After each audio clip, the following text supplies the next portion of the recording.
अस्सलाम वालेकुम, मैं हूँ Mir Sarmad Naeem and you are watching the cattle experience.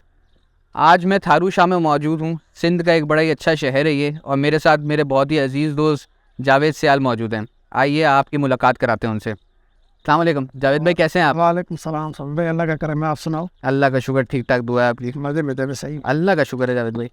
Javed भाई, मुझे ये बताएं कि बकरों के शौक़ और कारोबार के अलावा आपका और कोई कारोबार है? बकरे तो बेसिकली मेरा माशाल्लाह बकरा शौक है, शौक भी है और कारोबार भी। उसके अलावा अपना खेती बाड़ी यहाँ पे अपनी कुछ ज़मीन है, वो कारोबार। तो उन खेतों में क्या किस चीज़ की फसल लगती है? अभी गंदम लगाई थी। अभी गंदम तो तकरीबन 10-12 दिन हमारे यहाँ ख़त्म हो गई है। अभी कपास लगाई है। हमारे यहाँ बेसिकली जो अच्छा फसल लगता है हमारे यहाँ, जो काश्त होती है वो मेहंदी की लगती है हमारे यहाँ, जो पूरी कराची में मगर पूरे वर्ल्ड में जो मशहूर होती है हमारे यहाँ थारू शाह की मेहंदी कहलाती है। मेहंदी हिना यानी? मेहंदी हिना में। ये आप लोग मतलब कहाँ कराची तक सप्लाई करते हैं आप लोग? हम तो यहाँ बेसिकली अपनी ज़मीन से लेके यहाँ हमारे ठारशा में बहुत बड़े बड़े कारखाने हैं, वहाँ कारखानों में सप्लाई करते हैं। फिर वहाँ से कोइन बन के पाउडर बन के फिर वो आगे जाके बड़े शहरों में आगे, जैसे कराची हो गई, पंजाब हो गया, हर जगह पे वही सप्लाई, मतलब पूरे पाकिस्तान में सप्लाई करते। अच्छा जावेद भाई, अब जितने भी सवाल होंगे वो सारे बकरों से शुरू होंगे और बकरों पे ख़त्म होंगे इंशाल्लाह। मुझे ये बताएं, सबसे पहला सवाल ये है कि बकरों का शौक़ आपने कब शुरू किया और मतलब उम्र क्या थी आपकी? माशाल्लाह बकरों का शौक किया 15 साल हो गए मुझे बकरों का शौक। अभी मेरे 40 साल उम्र है माशाल्लाह। अच्छा माशाल्लाह, 40 साल उम्र है? हाँ 40 साल उम्र। यार ये हमारे एक टीम के मेंबर भी हैं कसीम भाई, वो भी 40 साल, मुझे तो 40 साल के लगते हैं, लेकिन वो कहते हैं नहीं मैं इतने का हूँ नहीं। मैं माशाल्लाह उस हिसाब से जवान लग रहे हैं। मैं अपनी पुराना चेहरा है आपका। हाँ, मैं अपनी उम्र नहीं छुपाऊंगा। मैं 40 साल का उम्र में, मैं 15 साल हो गए मुझे शौक करते हुए। मतलब 25 साल की उम्र से लगभग आप शौक कर रहे हैं? 25 साल के। तो आपके वालिद साहब से ये शौक आप? नहीं, मेरे वालिद का, हमारा तो यहाँ अपना गाँव के मुखिया थे मेरे वालिद। हमारा वो बकरों का शौक नहीं था। मेरे मामू का बकरों का शौक था। उसको देखते देखते जब छोटे थे तो फिर जानवर पिज़्ज़ा का आपने नाम सुना होगा? नहीं बिल्कुल। बहुत बड़ा मशहूर शख्सियत थी, अल्लाह उसको जन्नतुल फिरदौस में आला मकाम दे। उसी का छोटे होते थे जाते थे शौक देखने थे। फिर आगे आगे चल के वहाँ से शौक शुरू हो गया। फिर उसी के साथ शौक शुरू कर दिया। जब वो उसी की शागिर्दी में थोड़ा सा फिर माशाल्लाह कुछ सीखते रहे आप और फिर आहिस्ता आहिस्ता शौक बढ़ा रहा ऐसी जगह में। जावेद भाई, ये मुझे बताएं कितने बकरों से शौक शुरू किया था आपने? पहले तो नॉर्मल ऐसे ही 4-5। और किस तरीके के बकरे थे वो? हमारे सिंधी बकरे थे या ये बड़े सिंधी बकरे थे? टापरे नहीं थे वो? टापरे नहीं थे, सिंधी बकरे थे। और ऐसे जब शौक किया तो वो 50,000 से लेके, जब 50,000 का बकरा, 50,000 से लेके? हाँ। किस सन की बात कर रहे हैं, अंदाजन बताएं आप। ये तकरीबन 2010 में मेरे बकरे बेचे थे, कोई लाख का, कोई 1.25 लाख का। 2010 में? 2010 में जावेद भाई बैल मिलता था तरह का? हाँ, तो उस टाइम बकरों का भी कुछ ऐसे नाम थे जो अभी भी है, जिनको शौक होता है तो आपको पता है वो तो पैसों को देखते ही नहीं है। हाँ, वो चीज़ भी वैसी हो तो फिर जाहिर सी बात है पैसों को नहीं दिखा जाता शौक में। नहीं तो इसका मतलब आप मंडी कब से जा रहे हैं? सुराब गोड कराची की मंडी की बात कर रहा हूँ। मंडी तकरीबन 15 साल हो गए। 15 साल जैसे शुरू किया था ना पहले साल, यहाँ जैसे बकरे पालना शुरू किए तो यहाँ तो आपको पता है कि बेचने नहीं थे। मेरा मामू भी जाता था कराची, उसी के साथ माल ले गया कराची। 1 साल उसी के साथ चला, फिर दूसरे साल अपने आस्ता आस्ता ऐसे शुरू होते गए। अब तो माशाल्लाह आप मिलने आते हो, वहाँ पे देखते हो आप। हाँ नहीं, वहाँ तो माशाल्लाह आपका पूरा वीआईपी उसमें लगा हुआ होता है, क्या कहते हैं, सेक्शन में टेंट। तो ये आप हमेशा से वीआईपी सेक्शन में? हम हमेशा वीआईपी में, क्योंकि हमारा जो भी कस्टमर आते हैं सब वीआईपी में आते हैं। और बड़े बकरे का पता है कि जो भी कस्टमर पीछे तो कम ही जाता है। बिल्कुल। हाँ, वीआईपी जो भी बड़े बकरे आते हो तो वीआईपी में ही बैठना पड़ता है माशाल्लाह, आगे फ्रंट पे ही बैठना पड़ता है बस। तो जावेद भाई मुझे ये बताएं, बकरों की रकम पे बात करते हैं। आज 2023 में बकरा माशाल्लाह जिस कैटेगरी के बकरे आप पालते हैं, ठीक है, वो खासे महंगे हो चुके हैं, सही है। तो उसकी मेन वजह क्या है? सही है, उनकी आपकी ख़रीदारी महंगी है, सही है, या उनकी खाने पीने की एशिया जितना भी चारा है वो ज़्यादा एशिया महंगी है? भाई आप अपनी बात में आ रहे हैं 2023 में। अभी लास्ट 6 महीने से आप देख रहे हो कितनी महंगाई हो गई है। बिल्कुल, वो हुई है, उसमें कोई शक नहीं। 6 महीने से इतनी महंगाई हो गई है, हर चीज़ डबल हो गई है, इतनी महंगाई बढ़ गई है। तो उसी वजह से थोड़ा सा जो है ना, हर चीज़ महंगी हो गई। गंदम महंगा हो गया, दाना महंगा हो गया है, दूध महंगा हो गया है, हर चीज़। भाई आप बताया बकरों के खाने पीने के उसमें क्या शामिल हो गया? गंदम हो गया, गंदम हो गई, गंदम हो गया, दूध हो गया, जंतर हो गया, मक्खन हो गया, सरसों का तेल हो गया, चना हो गया, ये 5-6 चीज़ें हैं, इसके बगैर तो आपका बकरा बनता नहीं है। हाँ। और इसके रेट तो दिन ब दिन माशाल्लाह मुझे ये बताएं, आप चलें ज़्यादा पीछे नहीं जाते, पिछले साल मतलब यानी 2022 और 2023 को कंपेयर करते हैं। 2022 में गंदम का आप कैसे लेते हो? मन के साथ 100 किलो का पूरा लेते हो? 100 किलो का बोरा मन के हिसाब से 100 किलो का। 2022 में 5,500 का 100 किलो का बोरा मिल रहा था, वो ये अभी 10,500 का मिल रहा है। आप अंदाजा लगाओ, मतलब ऑलमोस्ट डबल हो गया। ऑलमोस्ट। हमारे बराड़ी में जो 80-90 रुपये किलो दूध ले रहे थे, वो 250 रुपये किलो यहाँ पे दूध ले रहे हैं। अभी बराड़ी में 250 रुपया, जो पहले 100 रुपये किलो कराची में सुनते थे, तो यार ऐसे मुंह से आवाज़ निकलती है कि कराची में 100 रुपये किलो दूध मिल रहा है, अभी 250 रुपये किलो यहाँ मिल रहा है आपके यहाँ। आपके यहाँ। लेकिन देखिए वो कराची में, जावेद भाई बात ये कराची के दूध में और यहाँ के दूध में थोड़ा फ़र्क है, बल्कि खासा फ़र्क है, क्योंकि यहाँ मैं समझता हूँ ज़्यादा खालिस दूध आपको मिलता होगा। माशाल्लाह। तो ये मुझे बताएं कि अब ये और जो एशिया है, मक्खन हो गया, सरसों का तेल, सही है, तो सरसों का तेल पिछले साल कितना था और सरसों का तेल पिछले साल के हिसाब से अब पिछले साल 400, 450, 500 था। अभी वो इतना ज़्यादा बड़ा नहीं है। पिछले साल कम था, उससे पिछले साल 150, 200 रुपया था। अगले साल में सरसों का तेल 500 रुपये चला गया, अभी तो 600 रुपये किलो मिल रहा है यहाँ पे। एक बकरा दिन में कितना सरसों का तेल पीता है? ये नॉर्मल बकरों के हिसाब से देखा जा रहा है कि कोई बकरा जितना मांग रहा है बकरे के हिसाब से दे रहे हैं। अगर बकरा कम मांग रहा है, ग्राई वाटर की बोतल होती है आधी बोतल, उसको आधी सुबह को देते हैं, आधी शाम को दे देते हैं। देते किस लिए? सारा दिन बकरों को घास खिलाओ, दाना खिलाओ, और भराई को तो बकरा फूल जाता है। फूलने के बाद जब तक सरसों का तेल नहीं दोगे तो बकरा खाली नहीं होगा तो भरेंगे कैसे? अच्छा, मतलब उसको समझ खाली करने हाजमे के लिए, और डबल भराई हो जाती है भाई। 3-3 बोतलें गंदम की दे रहे हैं, 2-2 बोतलें दूध की दे रहे हैं, और उसके अलावा जो है ना 1-1 घंटा 1.5 घंटा एक बकरे को घास खिला रहे हैं, तो बकरा पूरा फूल जाता है। उसको खाली करने के लिए फिर उसमें उफारा भी होता है, उफारा को ख़त्म करने के लिए सरसों का तेल देना पड़ता है। तो इसका मतलब ये हर बार भराई से पहले आप लोग सरसों का तेल पिलाते हैं ताकि वो बकरा खाली हो जाए। वैसे तो नॉर्मल सुबह जैसे नींद से उठते हैं ना, हाँ, तो ऐसे ही खाली पेट उनको सरसों का तेल दे देते हैं कि उन्हें जो भी उफारा है खाली ख़त्म हो जाए। उसके बाद फिर सारा दिन जो है दूध वगैरह मक्खन जो भी देना है।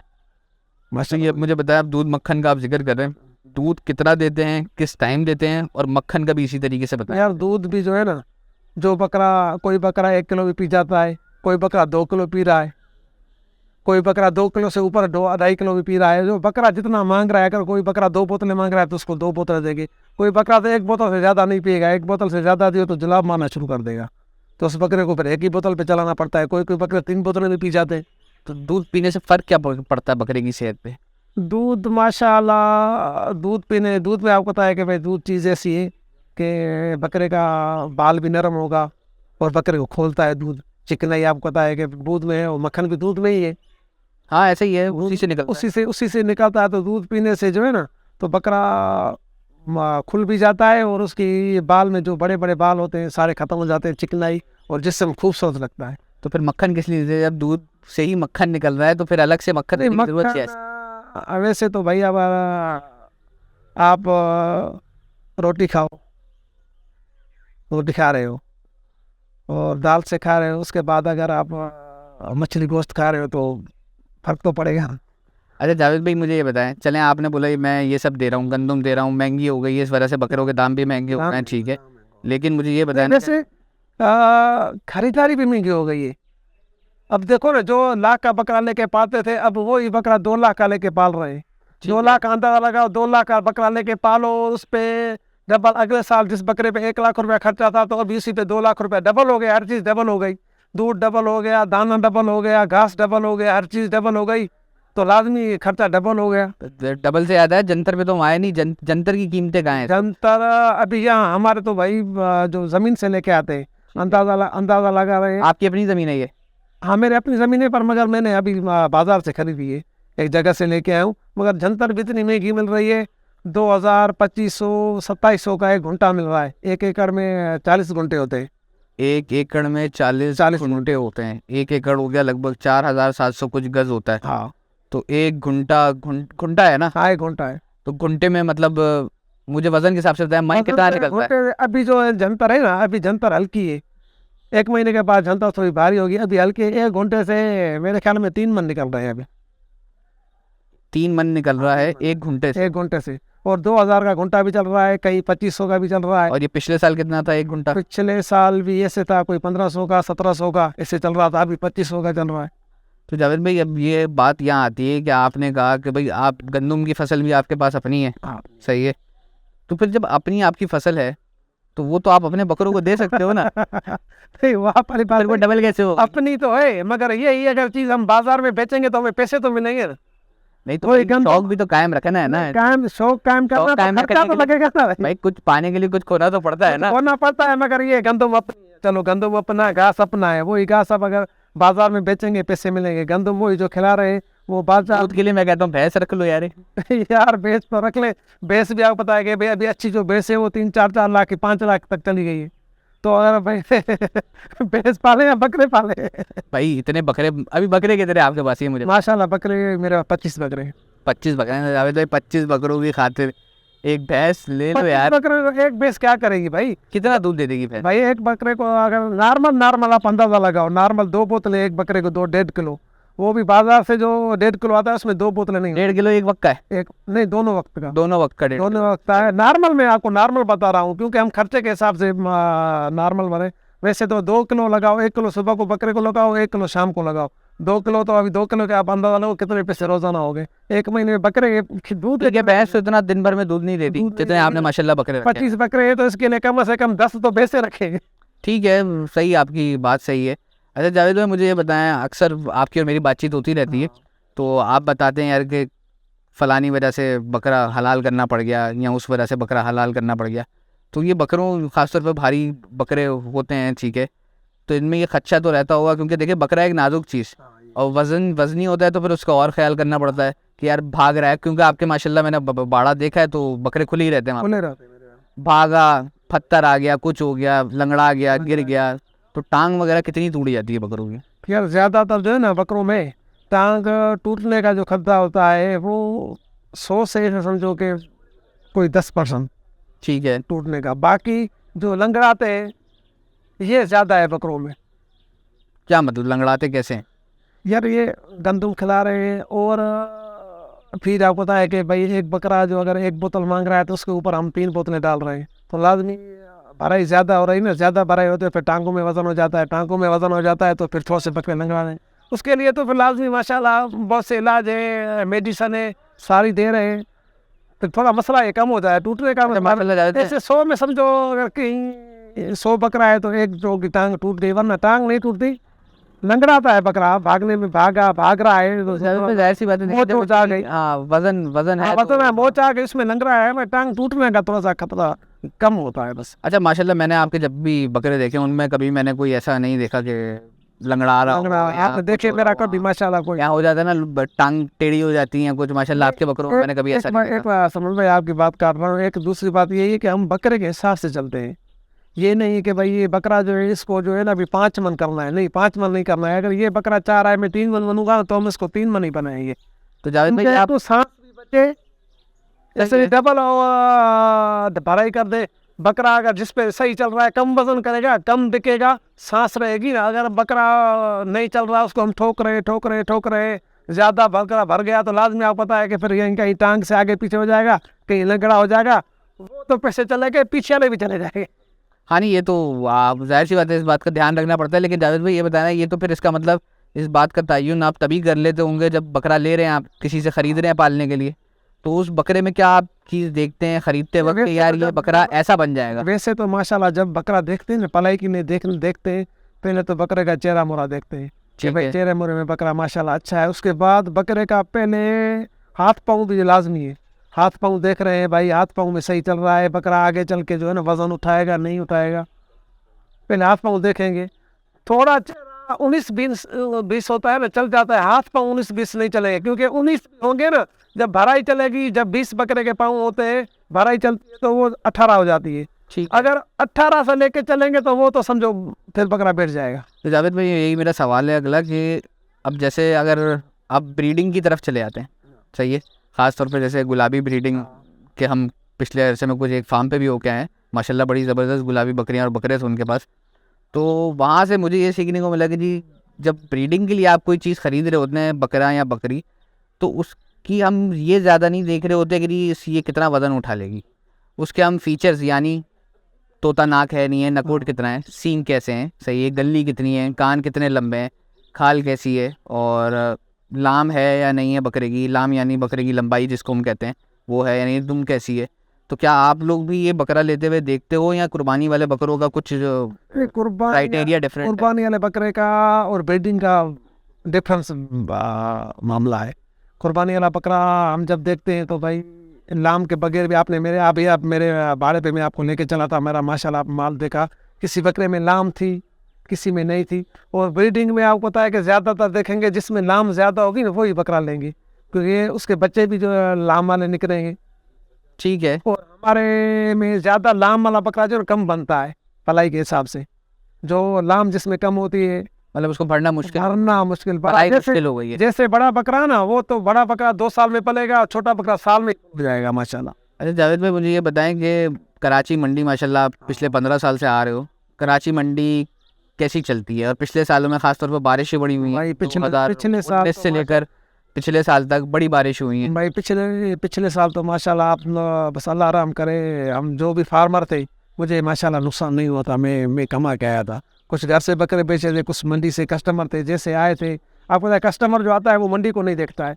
हाँ ऐसे ही है, वो आमतौर पे ऐसे बकरों का कस्टमर जो आता है। कस्टमर आया वो मंडी को नहीं देखेगा, वो आया भाई बकरे लेके चला गया। बाकी नॉर्मल जैसे आम बकरा था और फार्मर थे उनको तो भाई बड़ा नुकसान हुआ। और बारिश ने भी आपको पता है कि बुरा हाल, सारा दिन, एक दिन तो मुझे याद है कि 7 तारीख थी, सुबह को पड़ी, शाम तक उसी चारपाई पे हम बैठे रहे, ऊपर से तंबू बांध के, बारिश बंद होने का नाम ही नहीं ले रही थी। तो बारिश का भी थोड़ा सा जो है ना मंडी के हिसाब से बारिश थोड़ा सा डिस्टर्ब करती है। तो जावेद भाई इस बार माशाल्लाह आपने बताया 25 बकरे, हाँ सही है, तो इस बार भी आप गांव से बैठ के ही बेच देंगे सारे बकरे? 25 में माशाल्लाह कुछ मेरे सेल हो गए हैं जो मैंने आपको नहीं दिखाए थे, और जो नहीं सेल हुए मैंने आपको दिखाए थे। कुछ गांव से बेचते, कुछ 2-4 बकरे बच जाते तो वो मंडी में लेके आके बेचते हैं बस। तो मंडी तो इस बार अगर आपने न्यूज़ सुनी है तो इस बार तो वहाँ शिफ्ट हो रही है डाउन, तो क्या उम्मीद है इस बार मंडी से? यार उम्मीद तो ये है क्योंकि पहली मरतबा इस मरतबा बकरा थोड़ा सा अगले हिसाब से, अगले साल के हिसाब से बकरा कम है, क्योंकि खिलाई पिलाई महंगी है। अगले साल लोगों को नुकसान बहुत हुआ है, बहुत नुकसान हुआ है। आधे लोगों ने पालना छोड़ दिया है। और इस साल भी जैसा लग रहा है महंगाई है ना, तो हो सके जो चंद पुराने शौकीन होंगे वो ही पालेंगे, बाकी नया तो कोई नहीं लेगा, क्योंकि पलाई धलाई इतनी महंगी, पलाई महंगाई, खरीदारी महंगी, हर चीज़ महंगी हो गई है। हाँ जावेद भाई, महंगाई का तो ये आलम है ना कि अब देखें पेट्रोल महंगा होगा तो हर चीज़ महंगी होगी। जाहिर सी बात है, आप यहाँ से बकरे लेके चलोगे जिस गाड़ी में, उसका ट्रांसपोर्ट का खर्चा भी वो भी डबल ये है। गाड़ी का नाम लिया समझ भाई, अगले साल यहाँ से मैं अपने बकरे लेके आया था शाहजोर पे, इससे अगले 22 से अगले 21 में 21 में मैं लेके आया तो मुझे वही गाड़ी मिली 22,000 की। 22 में लेके आया तो वही गाड़ी मुझे मिली 46,000 की। आप अंदाज़ा लगाओ डबल से भी ऊपर हो गई। तो 23 में आप अंदाज़ा लगाओ तो अगले साल जो पेट्रोल के हिसाब से, तो मेरे ख्याल में इस साल तो इतने गाड़ियों के रेट 40 से 50% इजाफा हो जाएगा। तो जो इजाफा होता है तो लाजमी हमें भी वो बकरों के ऊपर रखना पड़ता है ना, सारा लोग बकरों के ऊपर आ जाता है। आगे तो आपके और खर्चे, भाई मंडी है, मंडी की एंट्रेंस फीस होती है, सही है, और फिर आपके क्या कहते हैं जगह का खर्चा है, फिर आप मट्टी डलवाते हो वहाँ पे, तंबू फैंसी लगवाते हो। आपके चैनल के थ्रू मेरा जो है ना मंडिया में से यही गुजारिश है कि भाई जो प्लाट में जो पे आर्डर कर रहा है बकरे, सारे फार्मर जो है ना सब अमीर नहीं है, कुछ गरीब है, उनको जो है ना थोड़ा सा कुछ ख्याल करना पड़े मंडी वालों को कि थोड़ा सा जो पैसे कम करें बस। चलो उम्मीद करता हूँ, उम्मीद करते हैं कि भाई माला कर बात पैसे कम तक पहुँचे तो वो शायद अमल को सुनते तो हैं। बहरहाल इंतजामी अच्छी होती है मंडी की माशाल्लाह, इतने साल से अरेंज कर रहे हैं मंडी बड़े पैमाने पे आर्डर के पैसे थोड़े से बकरों में, क्योंकि आपको पता है कि भाई बकरे वाले सब गरीब हैं, वो गाय में सब लेन लाड आ जाते हैं। जावेद भाई छोड़ दिया यार। अभी माशाल्लाह अभी गाड़ी दिखाओ, माशाल्लाह गाड़ी वाड़ी खड़ी हुई है जावेद भाई का, कर देखो माशाल्लाह जावेद भाई इतना शानदार खाना खिलाता है। शुक्र है अल्लाह का। अच्छा जाने से पहले जावेद भाई आखिरी सवाल, वीगो गाड़ी कब ले रहे हो या रीवो गाड़ी कब ले रहे हो? इंशाल्लाह भाई आपकी दुआ चाहेगी तो 24 में या 25 में इंशाल्लाह जरूर लेंगे आप। चले उसी में चले देखते हैं क्या कब आती है, लेकिन पहली ड्राइव हमारी होगी इंशाल्लाह मोस्ट वेलकम। जनाब। ये था आज का एपिसोड, उम्मीद करता हूँ आपको ये एपिसोड पसंद आया होगा। तब तक के लिए अपना ख्याल रखिएगा, अल्लाह हाफिज़।